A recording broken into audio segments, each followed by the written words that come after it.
Alors, j'ai rien préparé de très formel, hein, mais je vais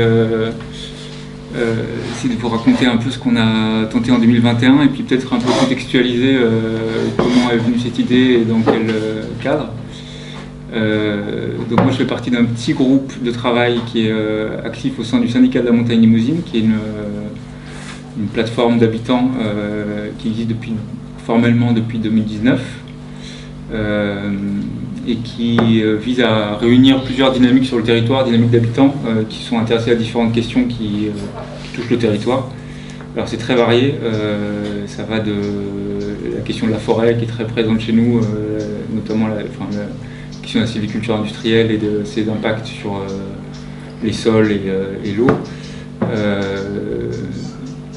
Il y a à la fois des aspects de mobilisation, des aspects un peu de contre-expertise et puis de démarche citoyenne au sens de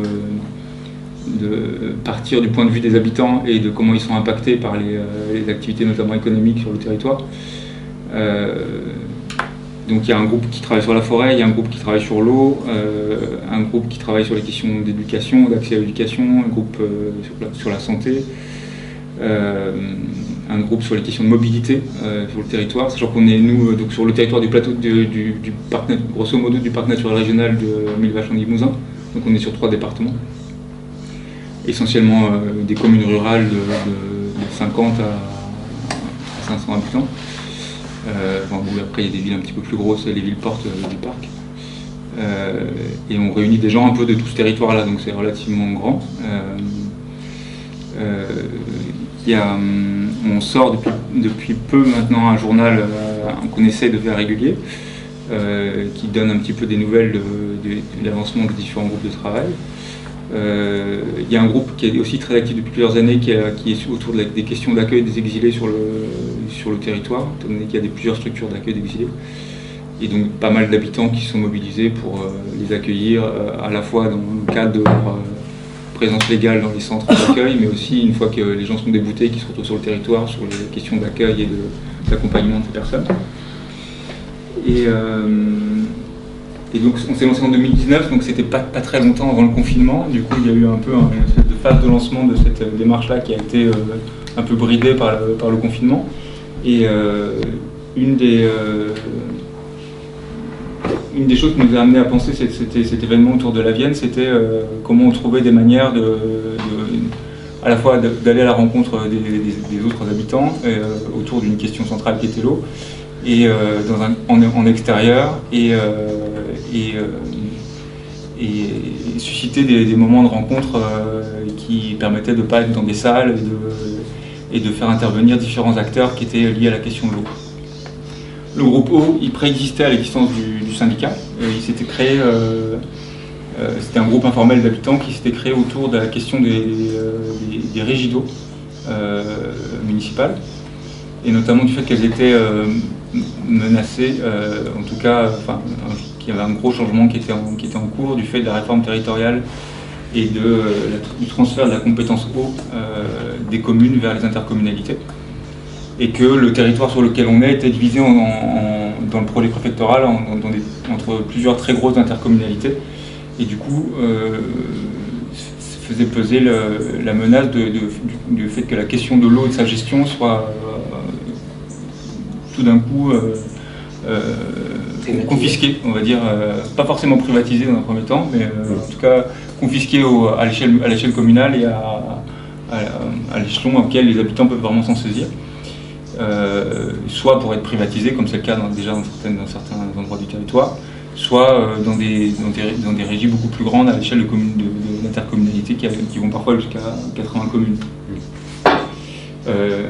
Alors que jusqu'ici, l'essentiel des communes de la montagne sont en régie municipale.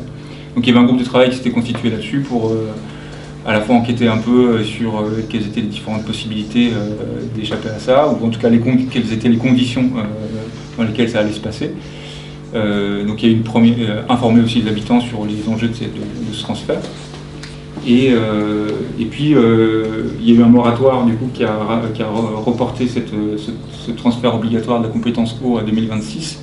Du coup cet axe de travail-là est devenu un peu secondaire pendant un temps. Et donc on s'est dit à quelques-uns qu'on avait besoin, au-delà de la question de l'eau au robinet, de susciter un peu un débat public autour de la ressource en eau sur le territoire. Sachant que dans la même période, il y avait aussi quelques communes qui s'étaient retrouvées en rupture d'approvisionnement d'eau sur les captages municipaux. Et que ce qui existait comme action publique sur la question de la rivière, il y a quand même pas mal de choses qui se font parce qu'il y a le parc naturel régional et il y a le programme sur son action sur la tête de bassin de la Vienne. Mais ça nous semblait quand même rester très institutionnel et rester bloqué à l'endroit des cercles d'élus et finalement peu présent dans le quotidien des habitants. Et donc on s'est dit qu'on voulait organiser un événement un peu de taille autour de ça, qui serait à la fois un moment un peu festif et de loisirs, autour de marches et de randonnées autour de la Vienne, en partant de la source, donc entre Saint-Sétier et Perlevade, en Corrèze, jusqu'à grosso modo Saint-Denis-les-Murs, juste avant Saint-Léonard. Et donc de le faire sur un temps rapproché, donc c'était printemps 2021, c'était 2 à 3 parcours par jour pendant 12 jours. Donc évidemment peu de gens ont pu faire la totalité, mais disons qu'à chaque fois l'idée c'était à mesure de ce parcours-là d'envisager les différentes questions qui traversent la rivière. Donc à la fois la question des usages agricoles, des pratiques agricoles sur la tête de bassin, la question de l'eau-énergie, parce qu'on est quand même sur un territoire où il y a des barrages, des grands lacs, et des détournements du cours de la rivière pour alimenter ces barrages. La question aussi qui à ce moment-là était un peu en vogue, des microcentrales et de la possibilité de refaire des microcentrales, qui était une question qui nous semblait un peu épineuse et que c'était intéressant de déplier un peu publiquement. La question de faut-il retenir l'eau et si oui, comment. Et puis la question de la pêche, la question des loisirs aussi aquatiques. Et d'essayer aussi la question institutionnelle, c'est-à-dire de donner à voir et à comprendre quels sont les différents acteurs institutionnels qui ont des leviers d'action sur la question de l'eau et de la rivière. Sachant que pour ceux d'entre nous qui avaient un peu touché ça du doigt, notamment en étant dans des conseils municipaux ou dans des milieux associatifs, ça nous paraissait excessivement compliqué et très peu accessible au commun. Et que du coup on voulait avoir cette démarche de constituer un groupe de gens incompétents qui allaient d'une part inviter d'autres gens incompétents comme eux, donc des habitants, pour découvrir ensemble quelles étaient les différentes facettes du problème et les différentes personnes qui intervenaient dans ce domaine, et y aller un peu aussi aller frapper à la porte d'un certain nombre d'institutions ou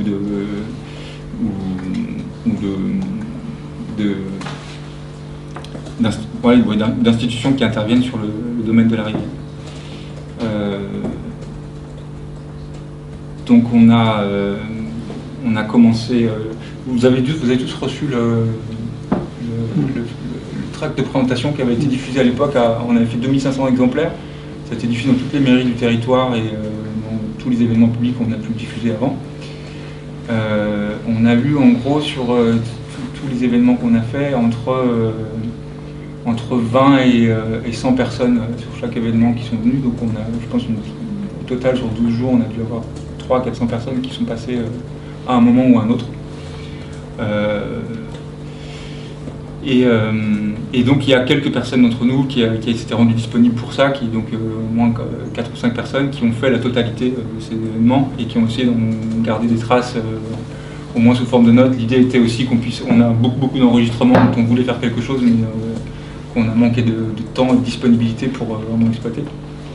Et suite à ce travail, on a fait une espèce de synthèse orale qu'on présentait à deux, qu'on a fait dans plusieurs endroits, notamment la fête de la montagne, donc qui se passe tous les ans dans une commune différente du territoire. On a fait une espèce de compte-rendu de cette traversée de la Vienne, en essayant de lancer des groupes de travail autour de ça et de se dire voilà, quelles sont les pistes qu'on avait pour donner de la place aux habitants dans la question de la rivière. peut-être je peux vous donner les grandes lignes de ça. On a essayé de regrouper. On avait notamment vu pendant la période de confinement qu'il y avait un certain nombre d'interventions sur la rivière, notamment des coupes forestières sur le bassin immédiat de la Vienne, notamment des coupes de feuillus qui s'étaient faites, y compris pendant le confinement, de manière un peu sauvage. Et on s'était rendu compte à cette occasion, aussi parce qu'un certain nombre d'entre nous avaient beaucoup marché au bord de la Vienne à cette période-là, qu'il y a... De marcher au bord de la Vienne? Si, tant que c'était à moins d'1 kilomètre de chez soi, ça va.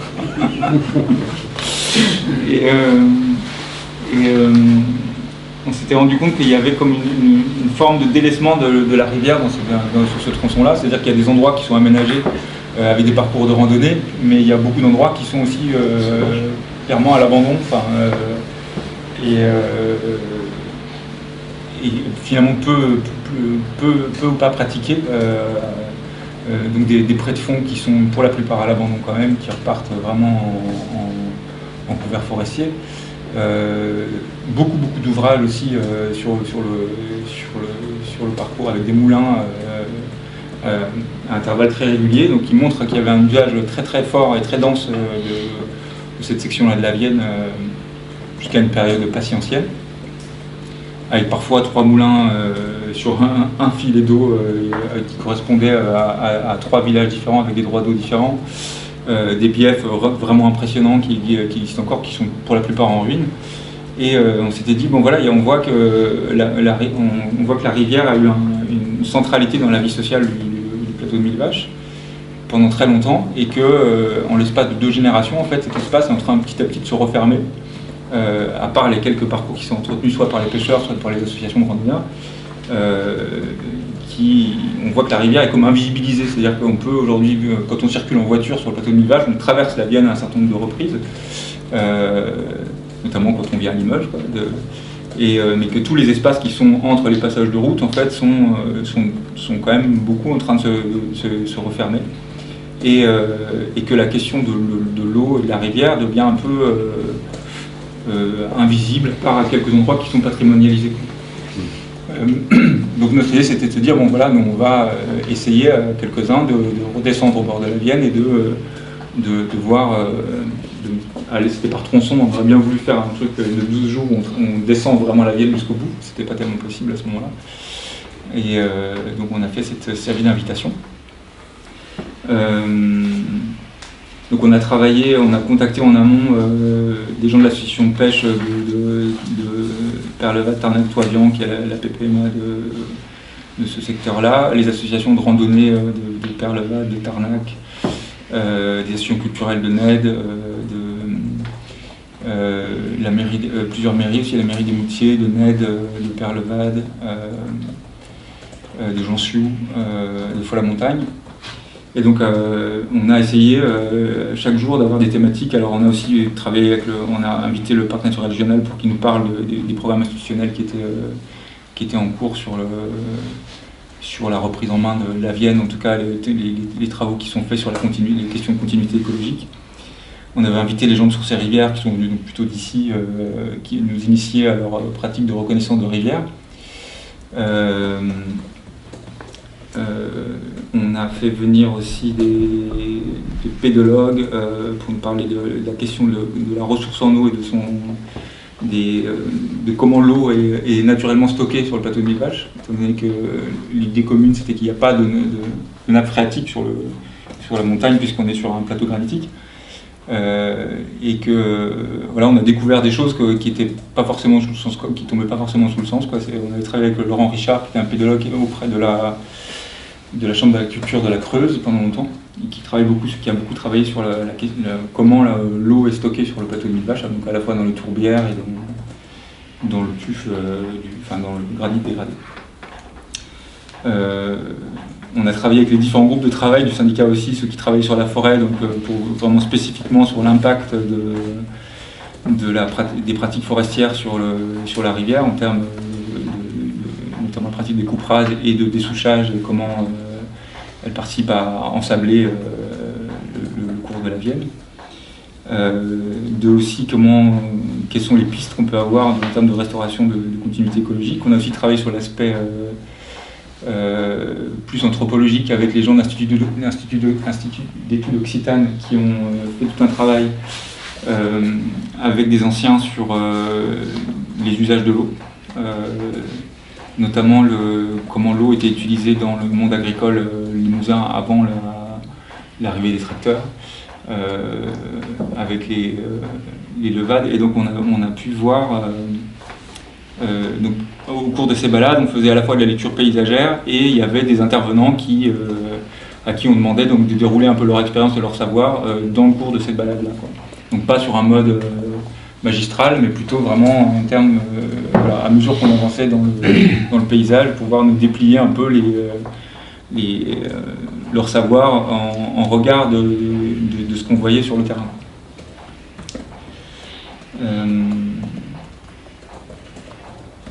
Et donc ce qu'on a pu voir notamment, je vais vous le faire un peu plus formellement, donc ça c'était plutôt pour l'introduction.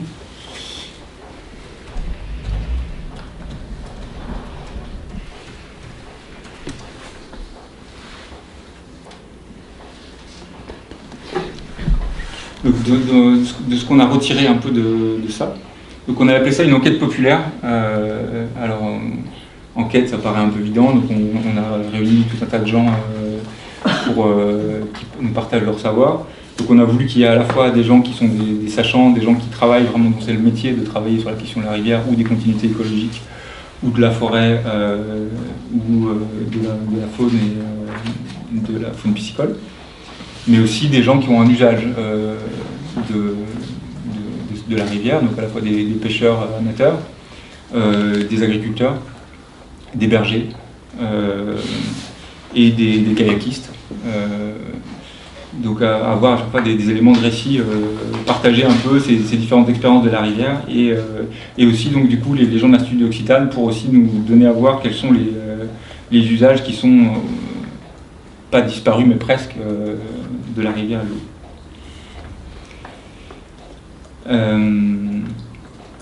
Donc les axes principaux c'était la question du pouvoir des institutions, qui décide de quoi sur le bassin versant. Donc l'idée c'était aussi de faire exister cette dimension de bassin versant,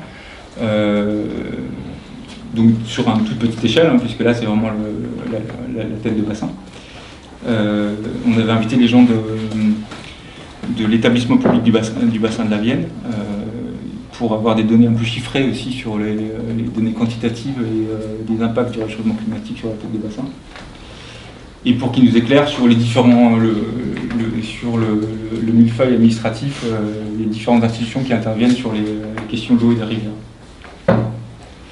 Et aussi de leur adresser la question directement, donc là aussi en dehors de salles ou d'espaces convenus, plutôt sur le terrain, de quelle est selon eux la place qui peut être faite aux habitants et aux usagers dans cette architecture institutionnelle.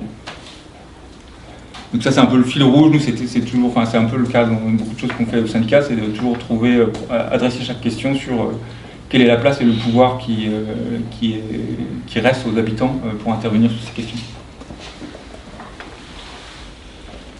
Donc on a abordé la question de la ressource en eau quantitative et qualitative, avec des chiffres un peu marquants quand même sur le fait qu'on a 20% de baisse de débit de la Vienne depuis 10 ans sur l'année complète et 40 à 50% sur la période sèche. Je crois que ça s'est encore aggravé depuis, enfin, les derniers chiffres. Oui, ça s'est aggravé. Ouais, c'est encore aggravé. Et ce qu'on a aussi découvert à ce moment-là, c'était que, contrairement à l'idée reçue que le plateau de Millevaches serait le château d'eau de la Vienne, la tête de bassin est relativement plus impactée que le reste du bassin en termes de quantité disponible. Donc on a traversé la question des causes, donc l'évapotranspiration, les sécheresses climatiques et les sécheresses des sols,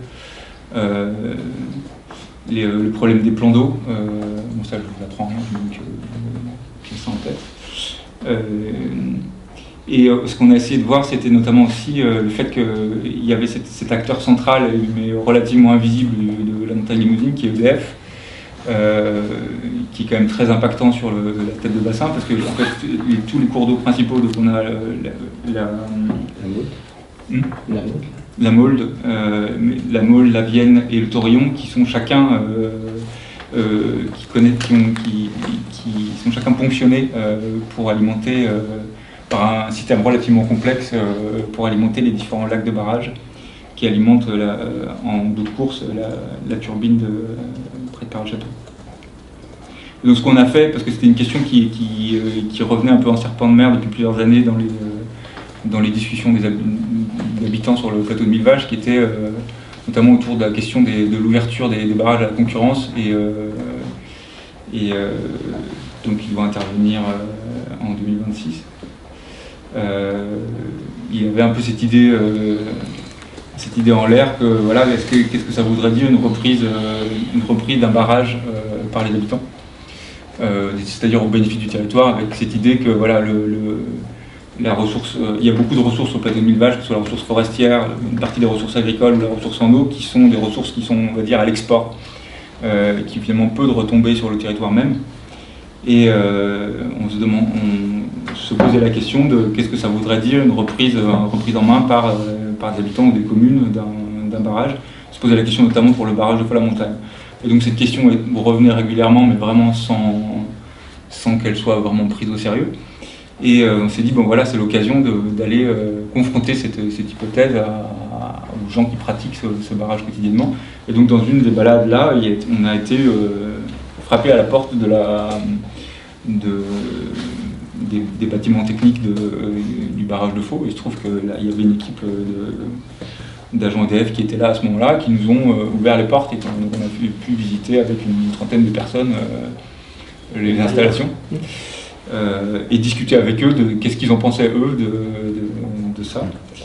On avait aussi à ce moment-là invité des gens de la CGT Énergie pour confronter à la fois les problèmes macro du réseau électrique et de la place de l'hydroélectricité et de la chaîne de barrage, et notamment de la chaîne de barrage de la montagne Limousine sur l'ensemble du réseau, et quels étaient les enjeux du point de vue en tout cas des syndicalistes de l'énergie, de cette ouverture à la concurrence. C'est-à-dire que nous, on avait cette idée un peu fleur bleue de la reprise de cet outil par les habitants. Et puis eux avaient le point de vue de comment, quel rôle cet ensemble a à l'échelle du réseau dans son ensemble.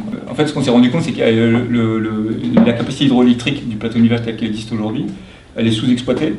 Elle sert essentiellement de variable d'ajustement sur le réseau, c'est-à-dire que, bon, ce qui est très important, hein, parce que c'est la seule source d'énergie qui est activable immédiatement. C'est-à-dire que toutes les autres sources d'énergie nécessitent un temps de mise en route, alors que l'hydroélectricité leur permet de compenser une baisse de tension, par exemple, sur le réseau dans son ensemble.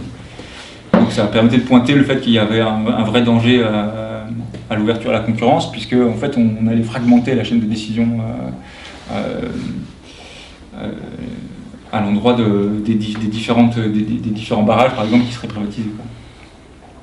Donc on a plutôt eu tendance à penser, en partageant avec ces gens-là, que l'idée qu'on avait là à la base, qui était une idée qu'on voulait mettre à l'épreuve, était déconnectée de cet état de fait, en fait, que l'hydroélectricité aujourd'hui sert à maintenir la possibilité d'une continuité du service, et qu'elle était mise en danger par cette privatisation.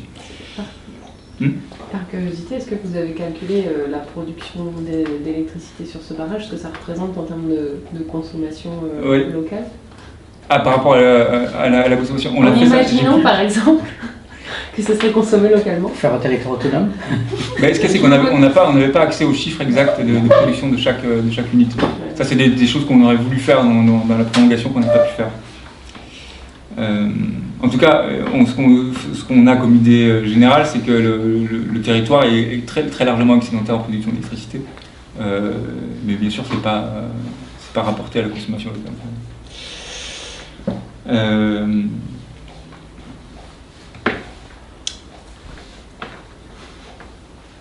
Et donc ce qu'on a essayé de constater aussi, c'est l'impact quand même de toute cette infrastructure qui date d'après-guerre sur le cours de l'eau, sur le cours des rivières, quoi. Notamment eu des échanges de visu quasiment avec des usagers, notamment pêcheurs de la Maulde, sur ce qu'était la Maulde avant la construction du barrage, et notamment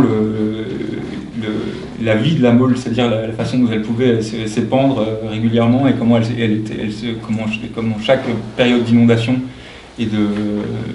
permettait de désensabler le cours de la Maulde. Et aujourd'hui, quand on se balade au bord de la Maulde, on voit qu'il y a un lit de sable tout du long et qui impacte très fortement la ressource piscicole notamment, et qu'il y a eu vraiment un changement drastique. C'est vrai jusqu'ici. Hein. Ouais, c'est vrai jusqu'ici, il n'y a plus de crues, il n'y a plus d'événements qui nettoient, qui nettoient la rivière. Qui nettoie, puis en plus là du coup sur la Maulde on est sur des endroits où il y a finalement peu de fond et du coup vraiment c'est très impactant sur le... Mais en fait on se rend compte au niveau des précipitations qu'on a une baisse, mais c'est surtout que on a une grosse disparité entre des événements pluvieux très très forts, très très concentrés, et puis après tout le reste du temps pas de pluie. Donc si on lisse sur l'année on a une vingtaine de pourcents, mais en fait les tourbières d'eau tête, elles ne se rechargent pas comme elles auraient pu se recharger avec la même quantité d'eau qui tomberait régulièrement. Enfin, les 20% c'est une baisse de débit, mais c'est pas une baisse de quantité d'eau qui tombe. Ouais. La quantité d'eau qui tombe c'est la même. Elle est répartie différemment sur l'année. Elle est répartie mais c'est la même. Ouais. Par contre, Ouais. la baisse c'est les débits qui chutent. Et d'ailleurs c'est ce qu'on reproche aujourd'hui notamment à la DDT, puisque le département de la Haute-Vienne a été décrété union nationale pilote sur la micro-hydroélectricité, entre autres, qui a un impact majeur sur le milieu et qui est absolument peanuts en matière de production.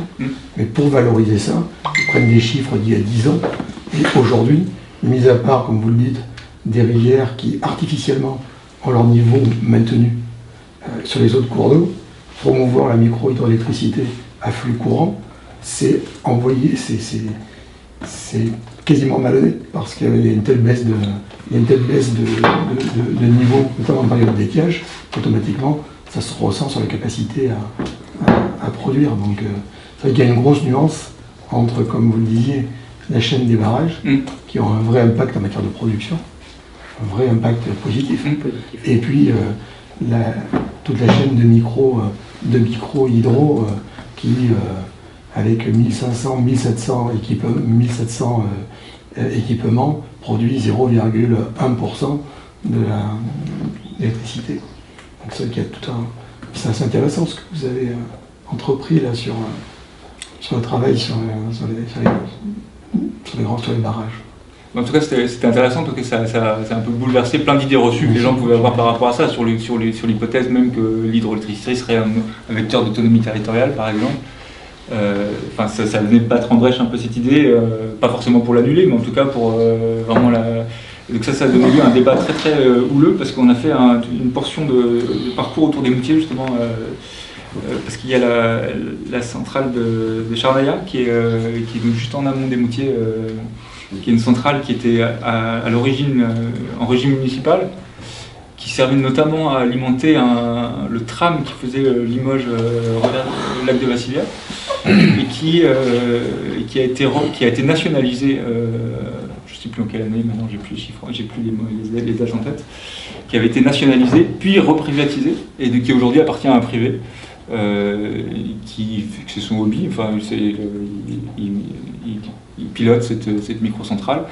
Et donc là, on avait décidé d'aller visiter cette centrale, et il se trouve qu'il était là, il nous attendait, il ne nous avait pas invités, mais il était là. Et donc il y a eu un truc un petit peu tendu au début, puis finalement il nous a fait visiter toute son installation, donc on a pu voir ça de manière un peu concrète. Puis on a descendu cette portion de rivière pour arriver à Moutiers, et là on a discuté notamment avec des conseillers municipaux des Moutiers, qui avaient un projet de microcentrale, notamment sur les anciens seuils de la Vienne à Moutiers. Et donc on avait invité le président des Antoine Gattet, et donc on a eu un débat entre ce projet municipal porté de bonne foi par les conseils municipaux des Moutiers et le point de vue sur ces rivières du Limousin, sur l'impact des seuils et notamment le risque des microcentrales en termes de relèvement progressif des seuils à mesure que le débit baisse. Et ça a failli en venir aux mains, le parc du Pré-Lano. Notamment parce que plein de gens, parce que je pense qu'Antoine est arrivé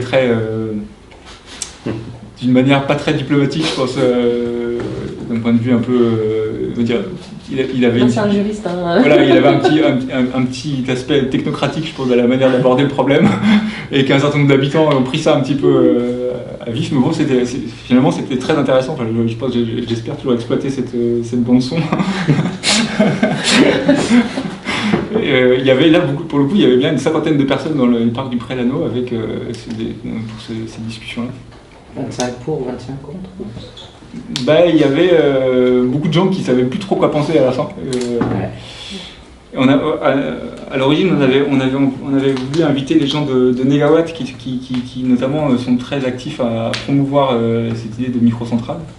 On aurait voulu avoir un débat, c'est que le débat aurait été plus équilibré avec Antoine, je pense, à ce moment-là. Parce que là, finalement, les conseillers municipaux des Moutiers, je pense qu'ils étaient vraiment de bonne foi sur la manière de porter la chose. Ils ont un peu pris le truc en travers parce qu'ils se sont fait, pas mettre la tête sous l'eau, mais presque. Mais en tout cas, voilà, c'était... Mais même en interne, chez nous, on se prend la tête sur ce sujet. Hein, donc, je pense que... Enfin, en tout cas, ça témoignait vraiment du fait qu'il n'y avait pas ou peu d'espace de discussion de ces enjeux-là, et que souvent c'était un peu au bon vouloir des élus ou que des choses comme ça se passent, et que finalement il y avait un niveau d'information très faible des habitants sur... Enfin, ces débats-là étaient très peu informés, c'est-à-dire qu'il y avait tous les éléments qui permettraient d'avoir une décision un peu concertée ou vraiment demander son avis à la population, par exemple, sur ces sujets-là, demandaient un travail vraiment conséquent de partage de l'information.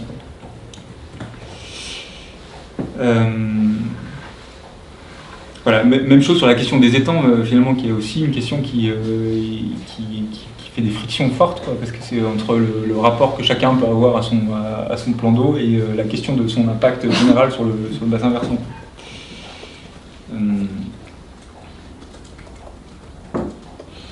Alors, une des choses qu'on a essayé de ressortir de ça aussi, c'était sur la question, cette idée reçue que voilà, les plans d'eau serviraient à retenir l'eau et que à l'échelle d'une exploitation, par exemple, faire des réserves d'eau, ça paraît relever d'un certain bon sens. Et donc d'essayer de battre en brèche cette idée-là aussi sur l'idée que ce qui retient le mieux l'eau, c'est pas forcément des plans d'eau assez ouverts, c'est et les ressources souterraines et aussi l'entretien des ripisylves, l'entretien des tourbières, le fait que l'eau qui est la mieux gardée, c'est celle qui n'est pas visible, quoi.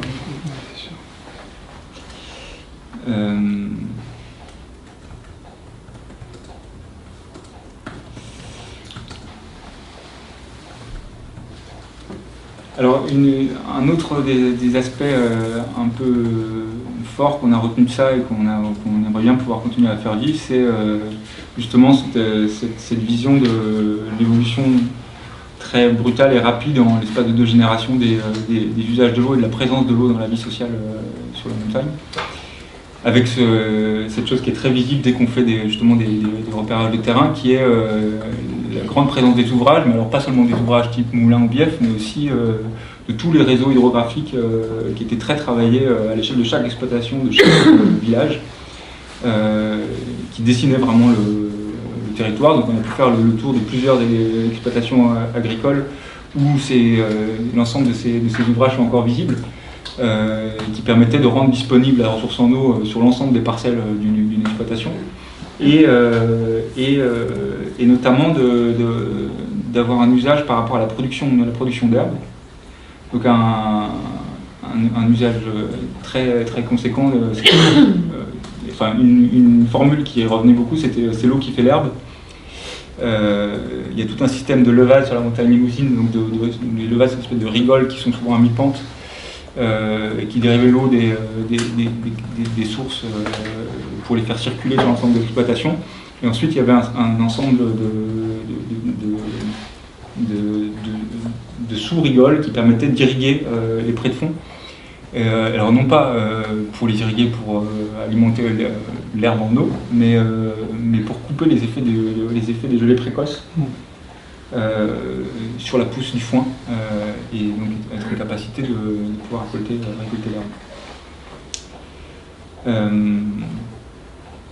Et donc ce qu'on se rendait compte en discutant notamment avec un certain nombre d'anciens, c'était qu'il y avait une culture de l'eau réelle dans la paysannerie limousine jusqu'à des générations relativement récentes, puisque certains sont encore vivants, et que cette culture de l'eau, elle allait à la fois sur les usages les usages directs en termes de production agricole, mais aussi en termes de connaissance d'où vient l'eau, par où elle passe, qu'est-ce qui l'impacte, et que la plupart des anciens de la génération qui sont restés ici savaient exactement où se trouvait l'ensemble des sources, à quelle rivière ils étaient connectés.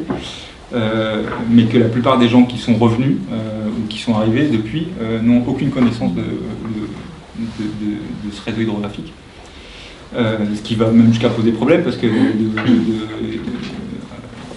à mesure que les anciens disparaissent, à l'échelle des villages où les captages sont encore souvent même pas municipaux mais simplement des captages de villages, des captages privés qui sont socialisés à l'échelle de petits hameaux. En fait, cette connaissance-là, elle disparaît tout simplement. Et donc, on soulevait un des gros enjeux, un des gros axes sur lesquels on avait envie de travailler, c'était comment est-ce qu'on remet en route une culture de l'eau avec cette nouvelle donnée d'une population qui a déjà beaucoup changé et qui va encore sans doute changer beaucoup. Et comment cette culture de l'eau n'est pas captive, disons, de ressorts purement techniques ou administratifs. Alors on a vu aussi plusieurs exemples de villages justement où des associations de l'eau sont réactivées et où à l'échelle de village justement des gens qui sont assez différents se retrouvent à devoir discuter ensemble de comment réaménager leur captage de surface, repenser leur canalisation, voir aussi qu'est-ce qui impacte la qualité de l'eau dans leur village, et essayer de mettre en avant qu'est-ce qui pourrait être une vision alternative à une espèce de concentration technique et administrative de la gestion de l'eau, mais plutôt un retour au commun et aux usages sur cette question de l'eau.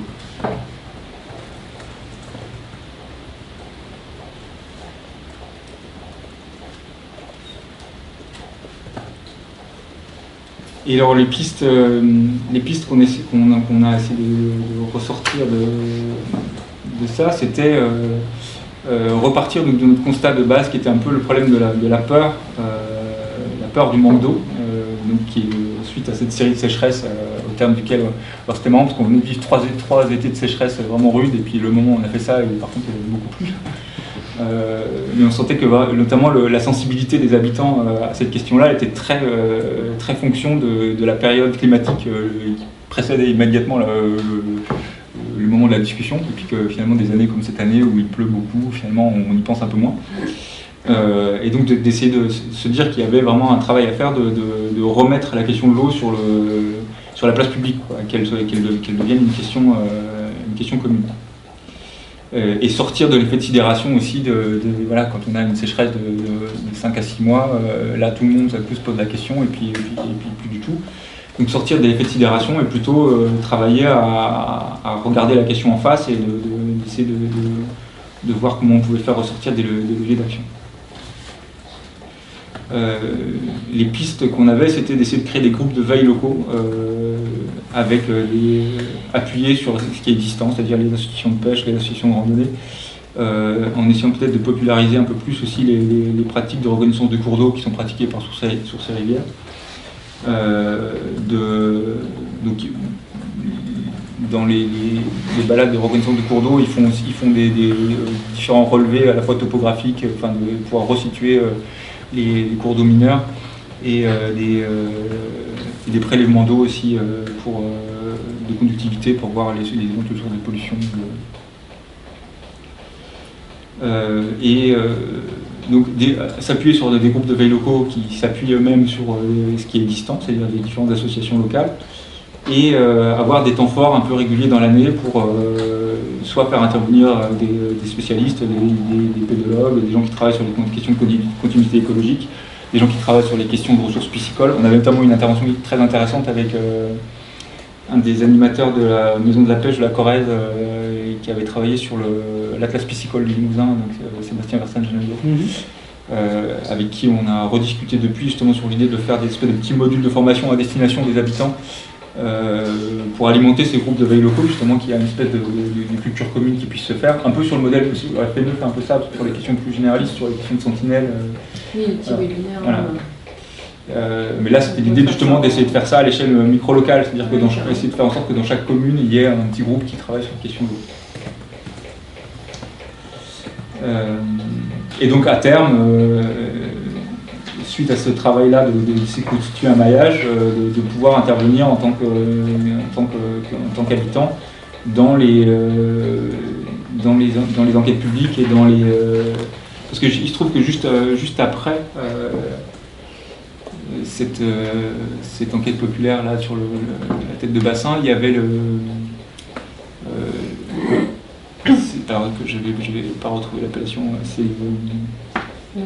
c'était le SDAGE qui était la consultation du SDAGE, et on s'était rendu compte justement qu'à ce moment-là, en fait, d'une part, la plupart des gens découvraient l'existence du SDAGE et de son rôle, et qu'ils n'étaient pas encore en mesure de pouvoir donner leur avis sur quoi que ce soit, alors que voilà, il y avait théoriquement, c'était le moment où ils pouvaient donner leur avis sur les choses.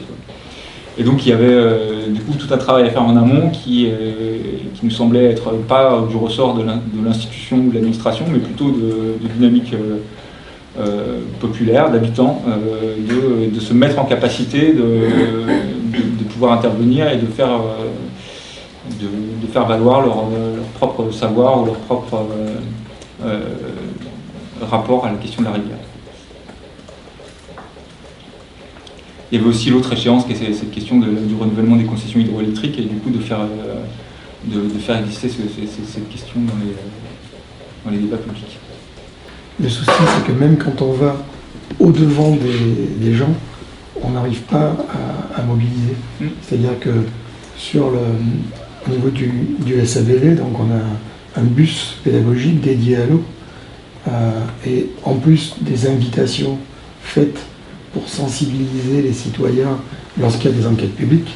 Avec le bus, on va sur des marchés, et malgré tout, en fait, on se rend compte qu'on n'arrive pas à faire réagir les gens, donner leur avis sur ces sujets-là. Sans doute parce que peut-être ils pensent certains que c'est l'affaire du spécialiste, je ne sais pas. Mais c'est un peu dommage. Et c'est vrai que si vous arrivez à... c'est aussi l'objectif que l'on a, quoi. D'arriver à mobiliser au maximum les citoyens, c'est important. Et ça m'amène aussi à réagir sur deux points que vous évoquiez, sur justement les réactions qu'il peut y avoir par rapport aux étangs, à la micro-hydro, etc. Je crois qu'il y a s'oppose deux visions, s'oppose l'intérêt général et les intérêts particuliers. Parce qu'aujourd'hui, par exemple, une commune comme Imoutier qui va travailler sur un projet de microcentrale, c'est vraiment à des fins d'usage public. Et par contre, les promoteurs privés, aujourd'hui, se dissimulent derrière la production d'énergie renouvelable, mais en fait, foncièrement, objectivement, c'est du business. Parce que EDF rachète à un prix très élevé, etc. Ils ont des retours sur investissement extrêmement importants. Et c'est ces personnes-là, par contre, qui, elles, se mobilisent sur le SDAGE ou sur le SAGE pour faire annuler des mesures de protection de la rivière. Parce qu'aujourd'hui, de la même manière qu'ils caricaturent l'action des effacements d'étangs ou des effacements de seuil, aujourd'hui, rien n'interdit de surélever un seuil pour produire plus d'énergie, à condition, sur la même masse d'eau, d'en effacer un peu plus haut, pour garder la même masse d'eau. Et aujourd'hui, ces gens-là se battent pour que cette mesure saute, pour pouvoir surélever des seuils à des fins de production mais sans avoir de compensation. Donc il y a ce problème de l'intérêt général et des intérêts particuliers qui s'opposent. Et c'est vrai que de temps en temps, c'est bien que Sourcils-Rivière mette les pieds dans le plat. Et d'ailleurs, ils le mettent tellement qu'aujourd'hui, l'État ne les invite plus à certaines concertations, parce que ça les dérangeait d'avoir de la contradiction. Et je voulais réagir sur le point, après je me tairai. C'est au début, en fait, vous évoquiez la question de la gestion communale et intercommunale de l'eau et de la privatisation. Mais c'est deux choses différentes, parce que je crois qu'aujourd'hui, moi je suis maire d'une petite commune, heureusement que je suis dans une gestion intercommunale de l'eau. Parce que, madame le disait, il y a des communes qui n'ont pas eu d'eau, et une commune, si elle se replie sur ses propres captages, etc., elle a le risque de pénurie. Et c'est vrai qu'aujourd'hui, sans aller à la privatisation, une approche un peu plus large de la gestion de l'eau potable, elle est utile, voire même nécessaire, parce que des interconnexions vont permettre d'alimenter une commune qui, telle année, va être en pénurie. Après que la gestion soit privée ou publique, le problème est exactement le même. C'est pas l'exploitant ni celui qui fait fonctionner l'outil, en fait, qui a un impact. Il a un impact, mais il est tout petit par rapport à l'organisation générale du système. Une fois que l'organisation générale elle est bien calée, quelle que soit la personne qui le fait fonctionner, il n'y a pas de souci. C'est un peu pour ça que pour les zones isolées, les têtes de bassin, les zones en autonomie, il y a des choses à dire.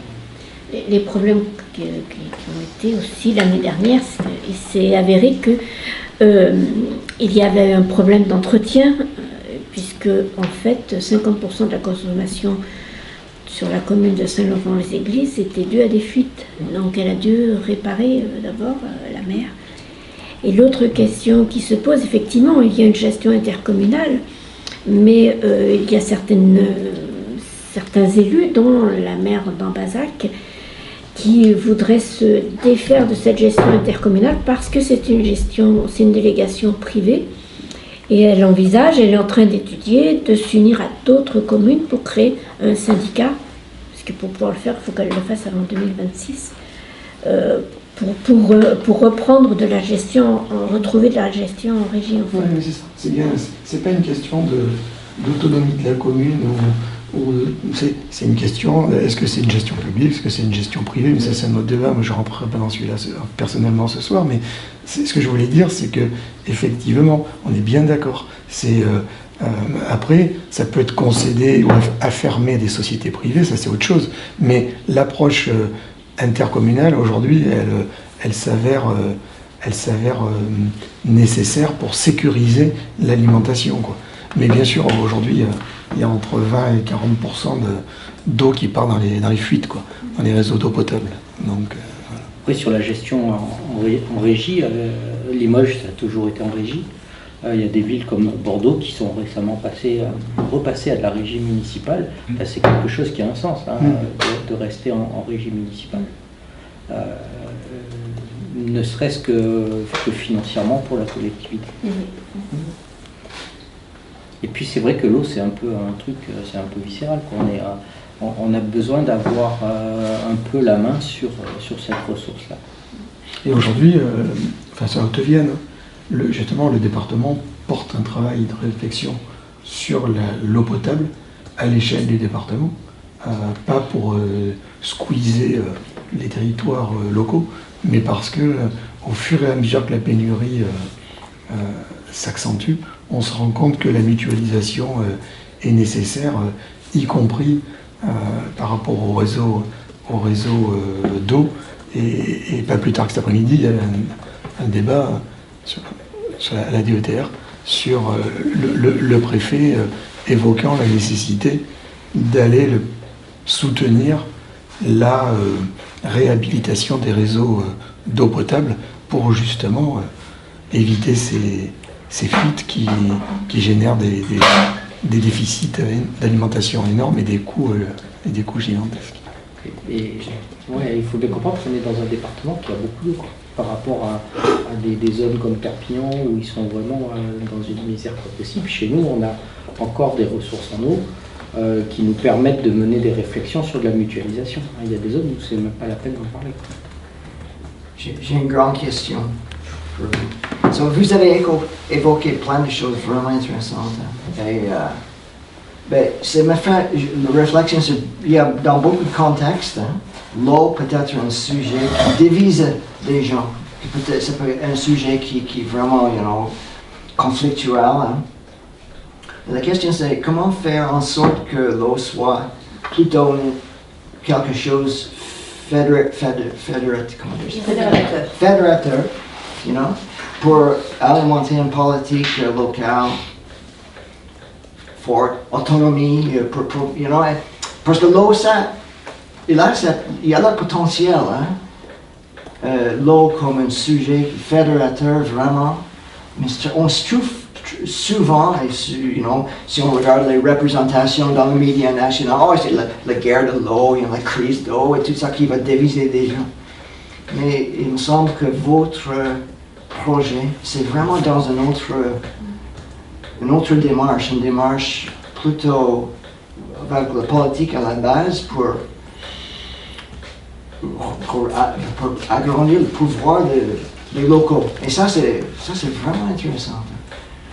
Considérer l'eau comme une motivation pour agrandir la puissance locale, une politique locale.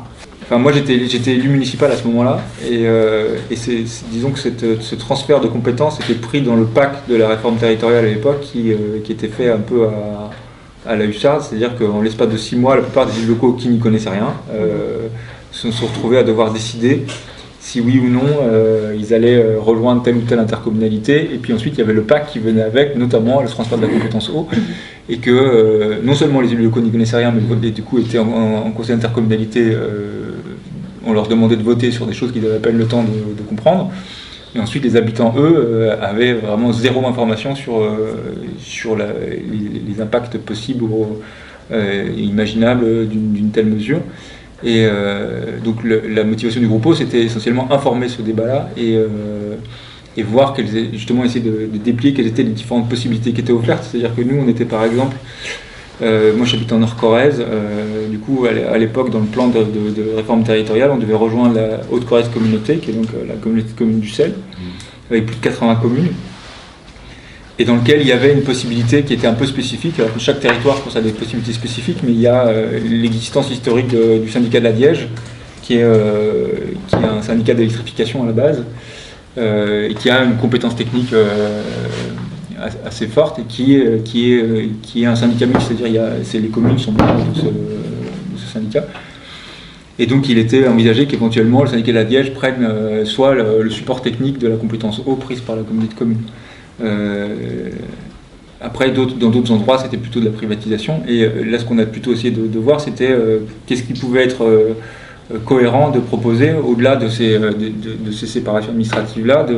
Il y a des logiques par bassin versant qui seraient éventuellement plus logiques, que quelques communes s'associent, mettent en commun des compétences et des moyens techniques pour gérer leurs ressources en eau.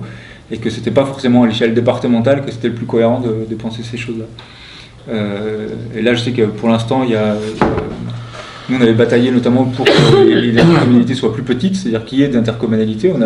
Par exemple, nous on avait l'exemple historique du fait que la coopération intercommunale était intéressante parce qu'il y avait la communauté de communes du plateau de Jançou qui était une des premières intercommunalités en France qui a été très active dans le fait de développer un certain nombre de choses sur le territoire. Mais du coup aussi parce qu'elle était à une taille petite, quoi. C'est-à-dire c'était sur cette 8 communes à l'époque. Et là, il y a quelques pistes, par exemple, de communes qui commencent à réfléchir à créer un syndicat des eaux à l'échelle de quelques communes, et donc pas à l'échelle de 80 communes, quoi. Et donc c'était réfléchir sur les questions d'échelle et à quel endroit on pouvait... Voilà. Globalement, c'est vrai sur la question de l'eau, mais sur la question de la forêt, ça l'est aussi. C'est comment est-ce qu'on se donne, en tant qu'organisation d'habitants, on se donne les moyens d'informer le débat public et de faire en sorte que les gens puissent prendre position avec des points et des contrepoints sur ces questions-là. Que ce ne soit pas la logique de l'urgence telle qu'elle est amenée par l'administration, notamment par les préfectures, qui détermine les choix. Et est-ce que vous avez pu évoquer dans ce cas-là le problème du coût de l'eau? Est-ce que vous avez pu en discuter? Alors on en a parlé notamment sur la question du régime municipal. Par exemple, on a eu ce débat-là à Faux-la-Montagne parce que la mairie avait accepté de faire une visite des installations et de partager un peu les différents éléments et problématiques qui étaient liés au budget de l'eau. Et donc oui, on a parlé du coût de l'eau, du fait que là, en plus, chaque commune était sommée de faire la cartographie de son réseau d'eau, de moderniser le réseau d'eau, et du coup que ça allait augurer sur le prix de l'eau au robinet. Je sais pas combien vous payez l'eau sur le plateau là-haut, mais ça, sur Limoges, on paye 2 € le mètre cube, à quelque chose près. Ouais. Ça fait 1000 litres pour 2 €, quoi. Donc, est-ce qu'il n'y a pas des questions à se poser sur des demandes de services sur des réseaux qui ne fuient pas et compagnie? Ça, c'est pas un souci d'avoir des réseaux qui ne fuient pas à partir du moment où on a un budget pour les créer, les entretenir, les renouveler. Est-ce qu'on ne demande pas un peu tout et son contraire? C'est-à-dire, on ouvre le robinet, on veut de l'eau tout le temps sans compter, et puis on ne veut pas la payer, quoi. C'est un débat qu'il faut ouvrir. On peut aussi imaginer des tarifications progressives.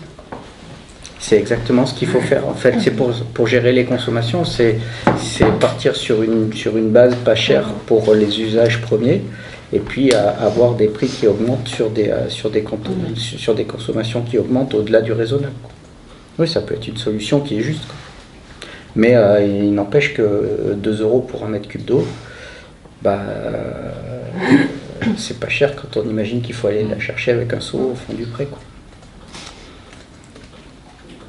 Et il faut peut-être aussi se mettre en tête que si les gens sont moins concernés par le bus de l'eau, c'est parce que le seul usage de l'eau qu'ils ont en majorité, c'est le robinet, et que c'est rare quand même d'avoir des pénuries d'eau au robinet, et on peut laisser le robinet ouvert, l'impact financier il n'est pas énorme. Donc il y a peut-être une responsabilisation des gens à prendre en même temps, quoi.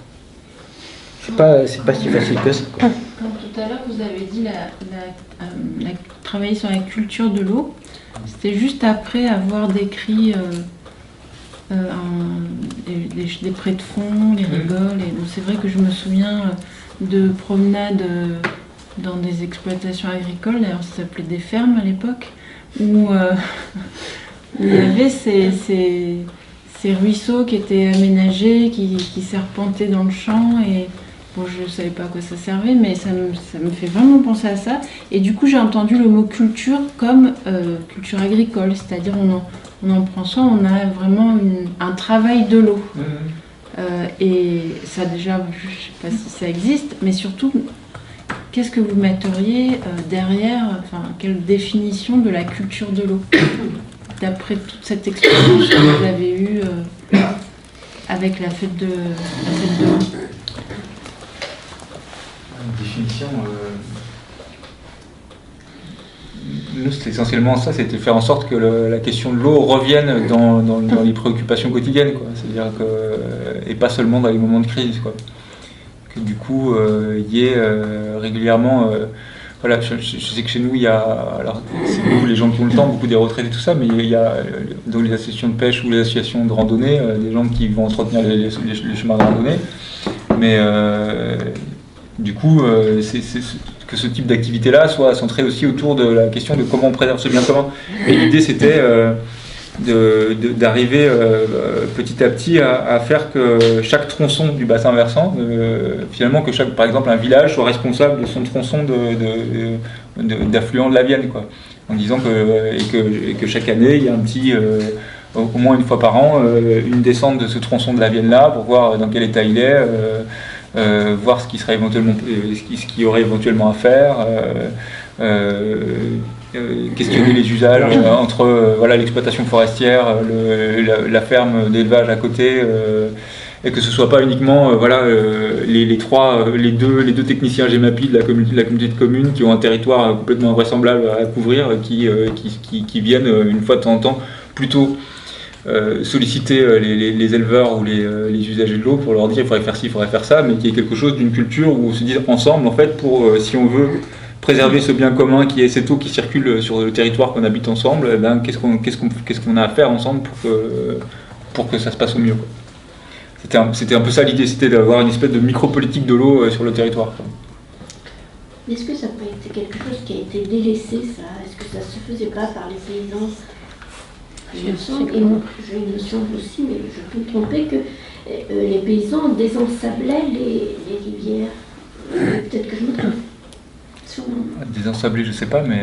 Moi, il me semble que mon père prenait de l'eau à la rivière. Pas de l'eau, du sable. Oui. Bah, il y avait des désensablements, notamment parce que enfin, chez nous, en tout cas, il y a les petites routes d'eau pour les moulins qui étaient régulièrement désensablées, quoi. Mais alors et puis les rigoles, quoi, enfin, qui étaient... et puis, enfin, nous, la culture de l'eau, c'était aussi refaire le pont entre cette culture de l'eau qui était encore existante, qui est encore existante, donc quelques personnes qui restent là maintenant, et puis les nouvelles générations qui ont perdu totalement ce savoir-là. C'était... Je ne sais pas si vous l'avez, si vous avez connaissance de ça, mais en Bretagne, Eau et Rivières de Bretagne, qui est un peu une association sœur de ces rivières du Limousin, eux, ils ont lancé il y a quelques années, je crois, des atlas des rivières, où ils ont fait tout un travail de collectage, en fait, des connaissances des anciens sur les rivières, justement, des dictons, des chansons, et alors j'ai eu l'occasion de le parcourir, mais pas en détail du tout, je sais pas ce que ça donne, mais j'ai trouvé que la démarche était hyper intéressante et je me dis que ça pourrait complètement faire partie des choses peut-être à poursuivre dans vos groupes de travail, parce que il y a les questions très techniques, et donc c'est hyper important de se former à ça et de s'auto-former. Mais retrouver aussi cette culture, culture dans le sens culture, du coup, ça peut peut-être aussi mobiliser... eux, ils ont eu la satisfaction de constater que ça permettait de mobiliser bien plus largement que quand ils organisent une sortie nature sur des zones humides où en fait ils voient un peu toujours les mêmes personnes. Voilà, c'est toujours le même problème.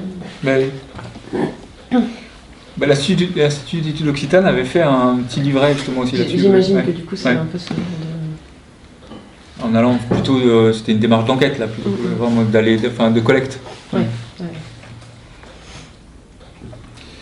Mais l'idée générale, c'était d'essayer de faire en sorte que, pour la question de la culture d'eau, c'est de faire exister cette question du bassin versant, c'est-à-dire qu'il n'y a plus juste la rigole qui passe en bas de chez soi, mais c'est de voir comment ces choses sont interconnectées, comment elles ont un impact les unes sur les autres, et de se dire que la question de l'eau, ça c'est un peu dans le sens de ce que tu disais tout à l'heure, c'est que c'est quelque chose qui relie, c'est-à-dire que autant quand on aborde la question forestière ou la question agricole, on a un parcellaire, on se dit voilà, chacun est chez soi dans son parcellaire, mais en fait l'eau elle traverse tout ça, quoi. Et donc de fait ce qu'on fait à cet endroit, ça a un impact sur ce qu'il y a juste en dessous, et d'arriver à faire en sorte que ça soit pris non pas comme un truc punitif, mais comme quelque chose justement, on a en charge ça ensemble, quoi.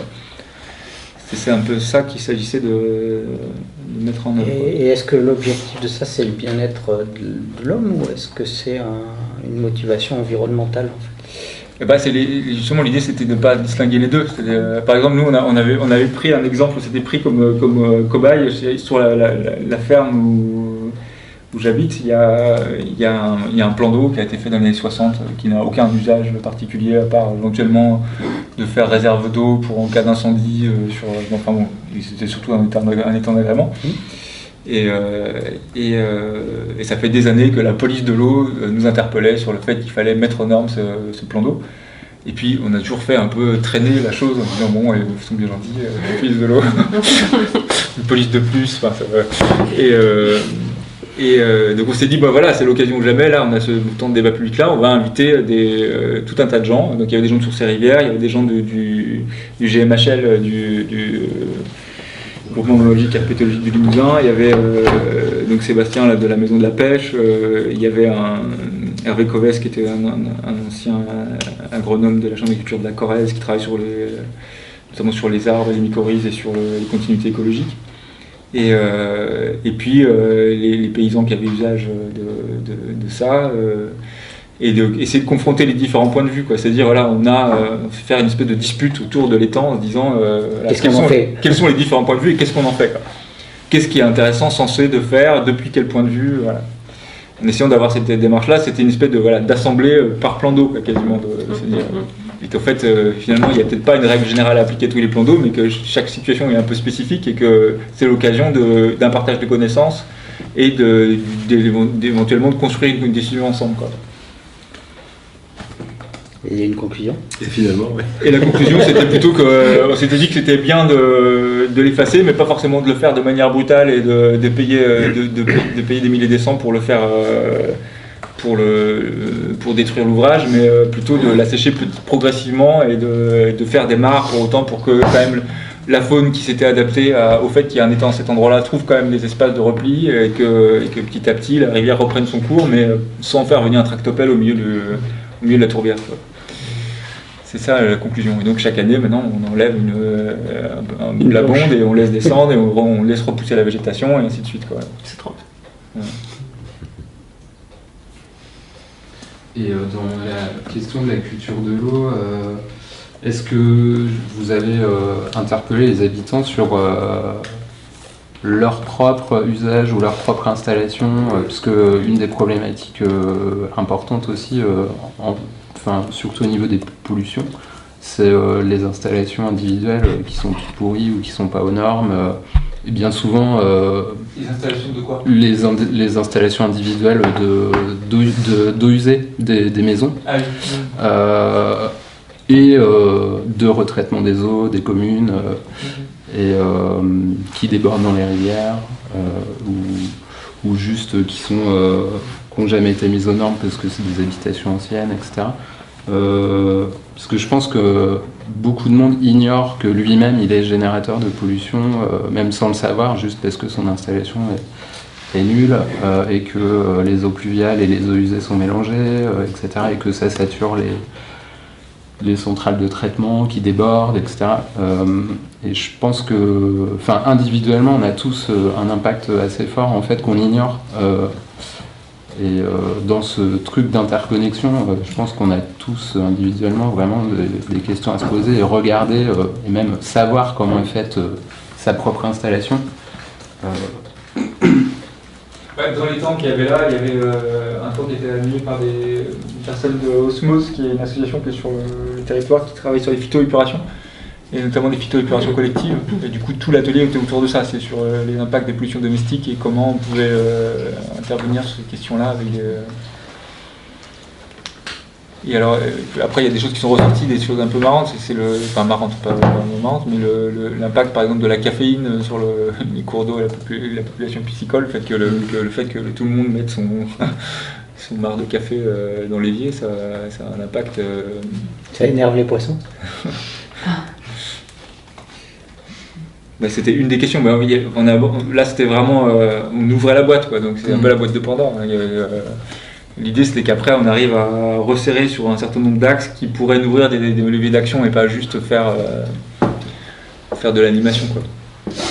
Après, c'est une question de temps, de ressources disponibles, de faire en sorte que ça existe. Donc, on a essayé de on a fait un certain nombre de restitutions. Et là, on voudrait lancer un cycle de formation dans le courant de l'hiver pour avoir des groupes un peu plus consistants qui puissent faire de l'animation un peu locale, quoi. Voilà où on en est. Après, on a fait, on continue à faire des gros événements. On a fait l'année passée à la fête de la montagne humide, on a fait une grosse table ronde. On a invité plein d'intervenants pour faire un point sur l'état de la ressource en eau sur la montagne, de nouveau, en regard avec d'autres questions de partage de la ressource en eau, notamment sur les questions de bassines d'irrigation, méga-bassines, qui a réuni beaucoup de monde. Il y avait presque, c'est une discussion publique, il y avait 150 personnes. Donc il y a de l'enjeu et il y a quand même, ça marche. Si les gens se mobilisent sur la question. La question, c'est comment on trouve que ce soit pas juste des coups d'épée dans l'eau, que ce soit pas juste agiter de l'air, quoi. C'est-à-dire qu'à un moment, on arrive à faire que ça redescende à l'échelon le plus bas et qu'il y ait des pratiques concrètes qui déboulent de ça, quoi. Je pense que ce qui va nous faire évoluer, c'est plus à l'échelle internationale, ce qui se passe sur le bassin méditerranéen. Et ils ont des perspectives de réduction drastique des précipitations. Les gens vont avoir du mal à avoir de l'eau, de l'énergie, à manger. À l'échelle stratosphérique, pas internationale, du coup. Stratosphérique. Sur Mars aussi, ils ont les mêmes, mais ils ont essayé de venir, ils ont pas. Non, mais blague à part, ça va obligatoirement conduire à des déplacements de population. Et, nous, on est dans des zones où encore on est vachement préservé par rapport à tout ça. On n'a pas, enfin, on a un impact, mais ça éveille chez nous des réflexions. Mais on ne se sent pas vraiment en danger. On a des zones qui arrivent à être en pénurie d'eau, mais c'est quand même assez exceptionnel. C'est une petite période de l'année. Enfin, ça reste quand même assez épisodique, quoi. Mais il y a des... Après, justement, je pense que la question, on se disait que cette question, elle nous arrive comme une question globale, internationale, le changement climatique, les sécheresses, le manque d'eau, on voit les images à la télévision. Mais l'idée, c'était justement de susciter des événements ou des manières de faire qui fassent qu'on arrive, on crée, on rend visible les leviers qu'on a, quoi. C'est-à-dire qu'y compris sur il y avait toute cette question de territoire producteur d'eau. Alors il y avait cette espèce d'image d'Épinal, plateau de 1000 vaches, château d'eau de la Vienne, ce qui est donc montrer déjà que c'est faux, mais qu'ensuite il y a une question de comment l'eau ça se cultive effectivement pour le coup, la manière dont on fait du pastoralisme, la manière dont on entretient les tourbières, la manière dont on favorise les ripisylves d'une certaine manière, ça permet de produire de l'eau. Et que les usages qu'on a, ils sont pas seulement en termes d'économie d'eau, mais aussi de travailler les sols de manière à ce qu'ils produisent de l'eau plutôt qu'ils s'assèchent, quoi. Donc c'était se dire que oui, il y a une question globale, mais qu'en fait la question globale c'est justement ce qui nous rend impuissants et qu'il faut la ramener à l'endroit des espaces de vie et des leviers d'action qu'on a sur nos espaces de vie.